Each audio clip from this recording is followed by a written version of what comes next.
नमस्कार, स्वागत है आप सभी का ध्येय टीवी के डेली एमसीक्यूज प्रोग्राम में। मेरा नाम है केसरी पांडे। जैसा कि आप जानते हैं, इस कार्यक्रम में हम आईएएस और पीसीएस जैसी प्रतियोगी परीक्षाओं के लिए महत्वपूर्ण बहुविकल्पीय प्रश्नों पर चर्चा करते हैं।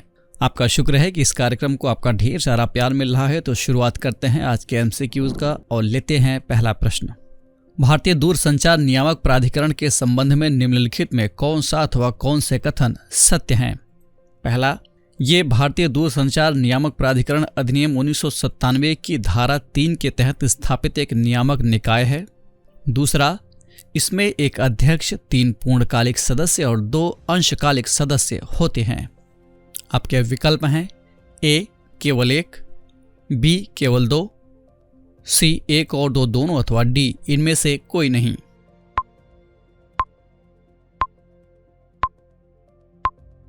इस प्रश्न का सही उत्तर है विकल्प ए। इसकी व्याख्या देख लेते हैं।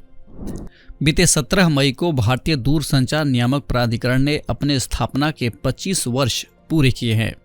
यानी ट्राई ने अपनी रजत जयंती मनाई और इस समारोह में वीडियो कॉन्फ्रेंसिंग के जरिए प्रधानमंत्री भी शामिल हुए।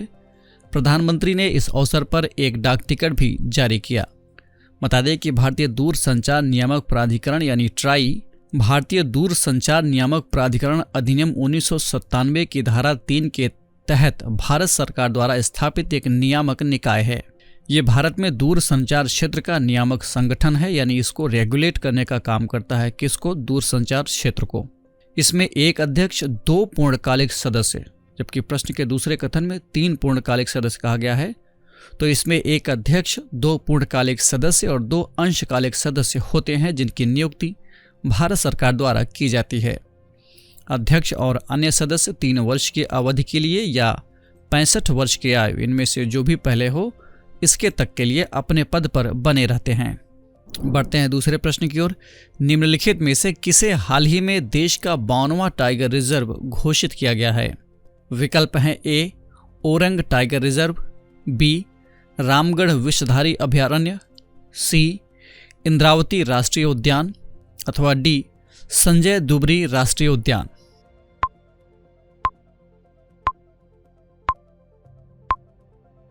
इस प्रश्न का सही उत्तर है विकल्प बी, यानी रामगढ़ विषधारी अभयारण्य को टाइगर रिजर्व घोषित किया गया है। इसकी व्याख्या देख लेते हैं। हाल ही में राजस्थान के रामगढ़ विषधारी अभयारण्य को देश का 52वां बाघ अभयारण्य घोषित किया गया है। इस संदर्भ में राज्य सरकार की ओर से नोटिफिकेशन जारी किया गया है। ये राजस्थान का 4था बाघ अभयारण्य होगा। बता दें कि टाइगर रिजर्व राष्ट्रीय बाघ संरक्षण प्राधिकरण यानी एनटीसीए द्वारा प्रशासित होते हैं। राज्य सरकार के पास एनटीसीए की सिफारिश पर किसी क्षेत्र को टाइगर रिजर्व के रूप में अधिसूचित करने का अधिकार प्राप्त होता है। बाघों की घटती तादाद को देखते हुए आईयूसीएन ने अपनी रेड लिस्ट में 1969 में ही बाघ को लुप्तप्राय श्रेणी में शामिल कर लिया था। गौरतलब है कि 2019 में जारी भारत में बाघों की स्थिति रिपोर्ट के मुताबिक देश के 20 राज्यों में कुल 2967 बाघ मौजूद हैं। बढ़ते हैं तीसरे प्रश्न की ओर। निम्नलिखित में से किसे हाल ही में रोमन कैथोलिक चर्च द्वारा संत का दर्जा दिया गया है? ऑप्शंस हैं ए देवसहायम पिल्लई, बी जयदो जोनाथन, सी सराह जोसेफ अथवा डी वीआर अय्यर।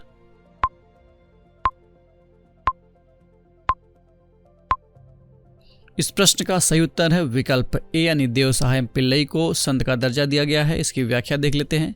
बीते 15 मई को पोप फ्रांसिस ने वेटिकन में सेंट पीटर्स बेसिलिका में संतों की सूची में नाम शामिल करते समय 6 अन्य लोगों के साथ देवसहायम पिल्लई के भी संत होने का ऐलान किया। चर्च ने बताया कि पिल्लई ने संत बनने की प्रक्रिया पूरी कर ली है।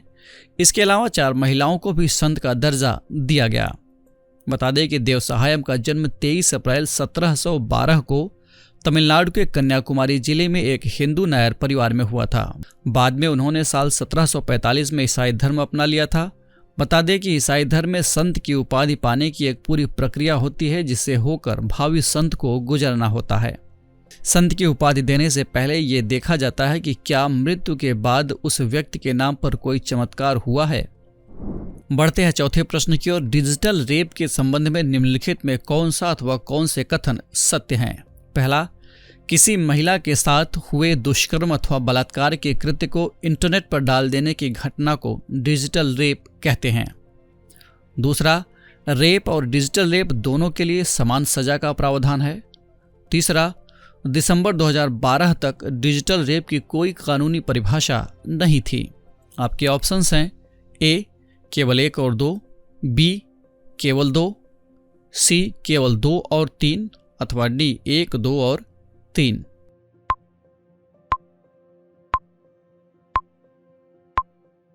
इस प्रश्न का सही उत्तर है विकल्प सी, यानी केवल कथन 2 और 3 सत्य हैं, कथन 1 गलत है। इसकी व्याख्या देख लेते हैं। हाल ही में डिजिटल रेप का एक मामला सामने आया है।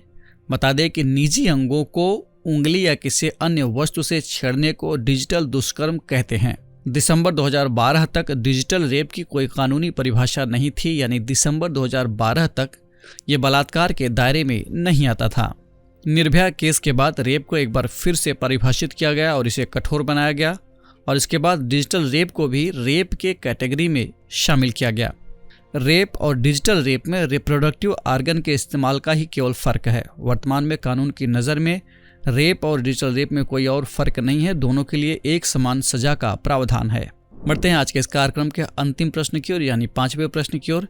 इनसाइडर ट्रेडिंग के संबंध में निम्नलिखित में कौन सा अथवा कौन से कथन सत्य हैं? पहला, कंपनी द्वारा अपने ही कर्मचारियों को शेयर बेचे जाने की घटना को इनसाइडर ट्रेडिंग कहते हैं। दूसरा, सेबी द्वारा इसे काफी बढ़ावा दिया जा रहा है। विकल्प हैं ए केवल 1, बी केवल 2, सी 1 और 2 दोनों अथवा डी इनमें से कोई नहीं, यानी ना तो 1 ना ही 2।